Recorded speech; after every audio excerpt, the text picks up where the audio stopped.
Hello everybody, and welcome back to the PoorMansChemist. In this video, we are going to be making Cesium hexachloroselenate from elemental selenium, hydrochloric acid, chlorine gas, and cesium chloride. This is 4 grams of powdered selenium. I bought it as chunks of gray selenium, but I powdered it using a mortar and pestle. It's very easy to do. See, it's just a gray powder there.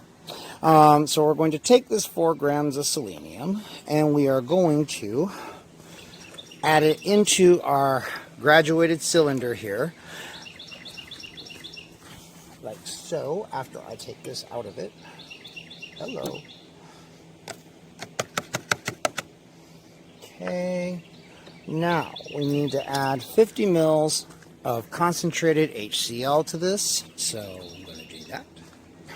Okay, I think that's got it. Ooh. Okay, good. Didn't break that shit. Alright, let's see. That looks like a bad idea. Let's do this.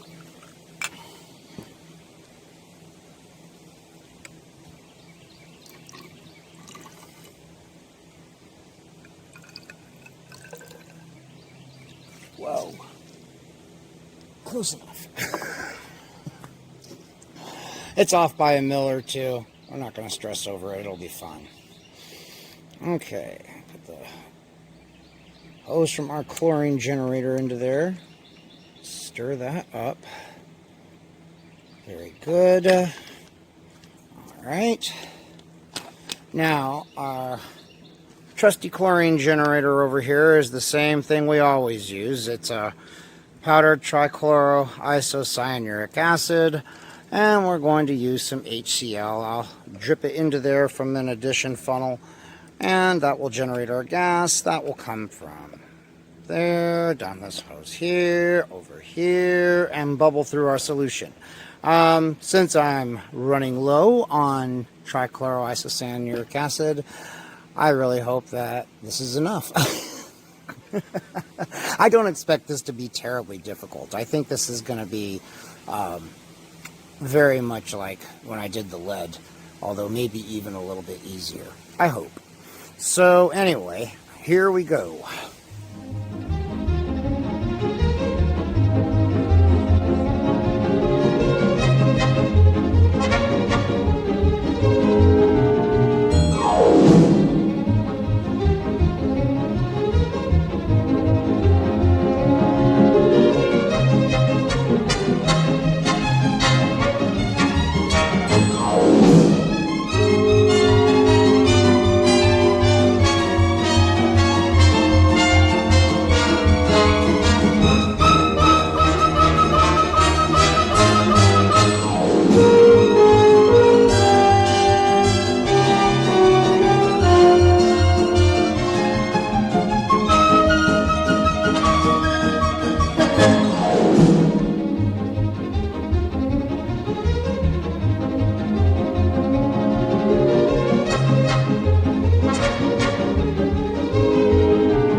Okay, so this is our final solution.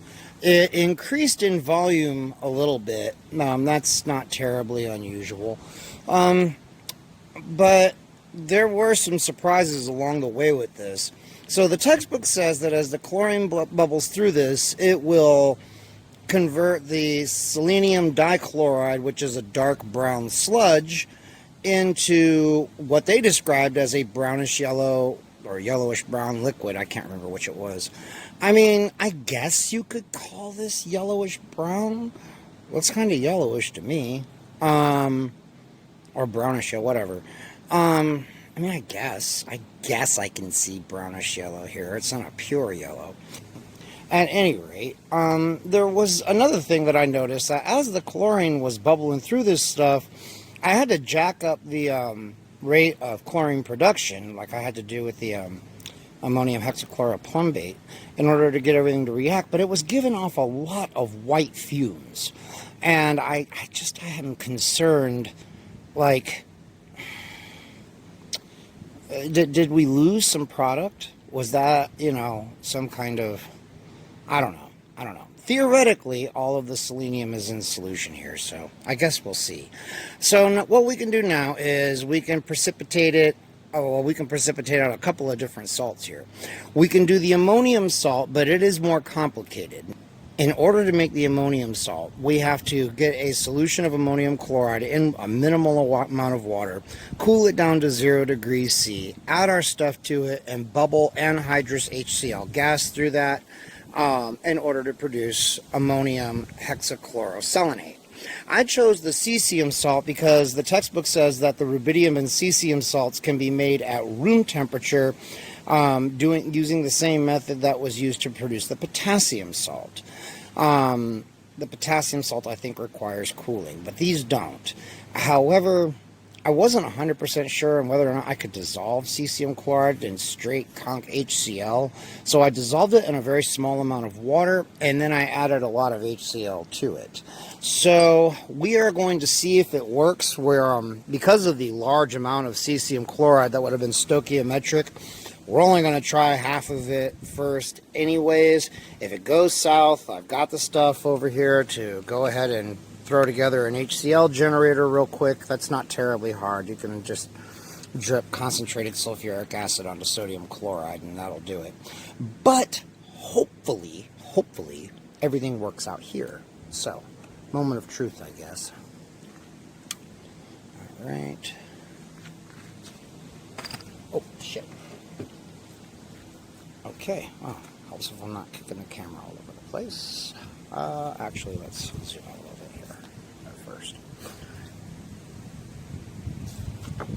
Okay, so we're going to take our solution of selenium tetrachloride and pour out 25 mils of it, roughly.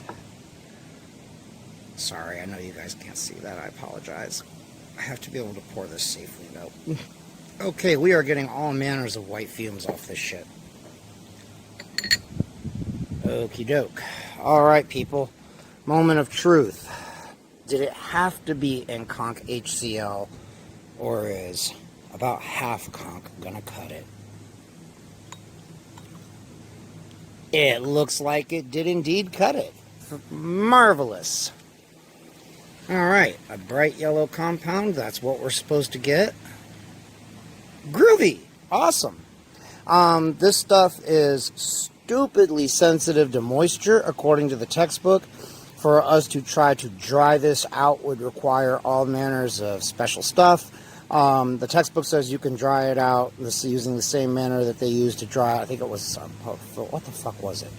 Titanium trichloride? Anyway, I have to go back and look.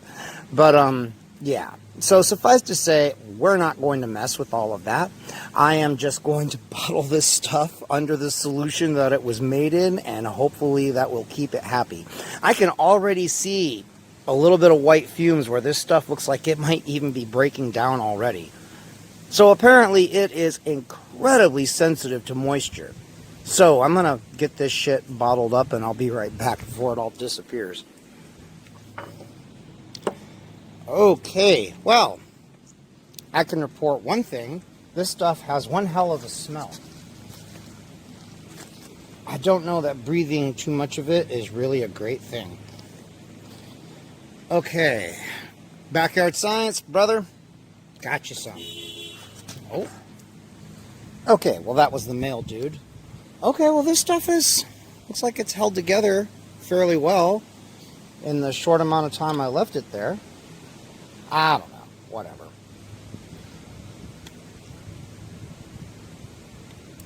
Alright.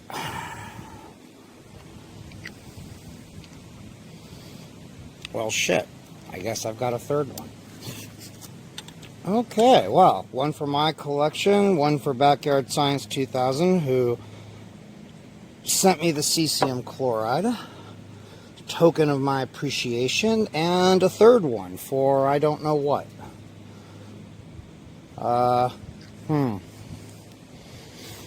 Anybody want to buy some PMC memorabilia?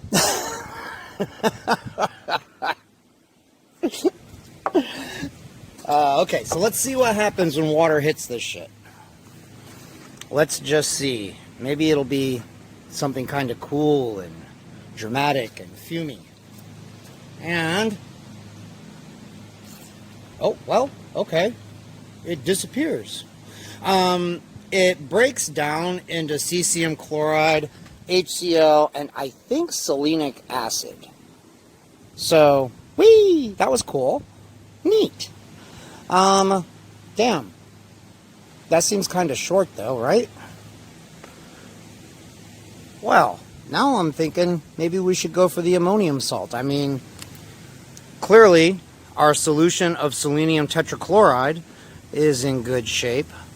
Or do I just want to keep a hold of some selenium tetrachloride? Selenium's cheap and this stuff was pretty quick to whip up, so nah, we'll go with an ammonium chloride. Let's go with trying to make the ammonium salt. Why not? Okay, so I've got our solution of selenium tetrachloride here. It has been chilling for a while, so it should be ready to go by now, I hope. I removed the stir bar from it so I can pour the stir bar from this ammonium chloride solution into there, and it's not a mistake. I did it on purpose. All right, here we go. Okay. Okay, B, you need to fuck right off. Okay, clearly we've got some decomp here. And it is not wanting to mix up. Why are you not mixing up? Could you maybe stop being difficult? Son of a bitch. Okay, well, it's obvious that we're going to need to run the HCl generator like the textbook describes. Oh, that's what it is. The stir bar is acting up. Why are you acting up, stir bar?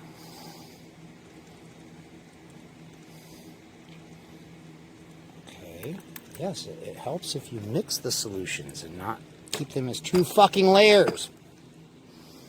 Okay, you know what? See how you like some HCl bubbles, fucker. Okay, I had to bubble a good bit of HCl gas through this in order to get it to finally work. And the only real clue about the true color it was supposed to have I had was where it kept clogging up this fucking pipette. But this is it. We've got it.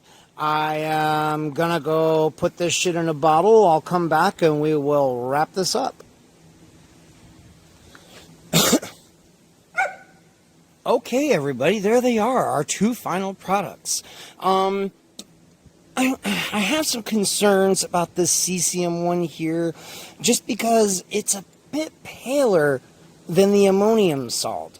I mean, it's yellow, like the textbook said it would be. It precipitated out much more easily, like the textbook said it would. There was only a very tiny amount of water in here, but I'm just surprised that it's so much more muted than the ammonium salt is. The camera makes it look like the difference is more stark than in real life. They don't look as different as they're looking like they look like on the screen here now. This one is definitely more yellowish. On the camera, it's kind of looking, I don't even know what color that is. But it's definitely not yellow tinted. But in real life, this is, I mean, yeah, this is distinctly yellow.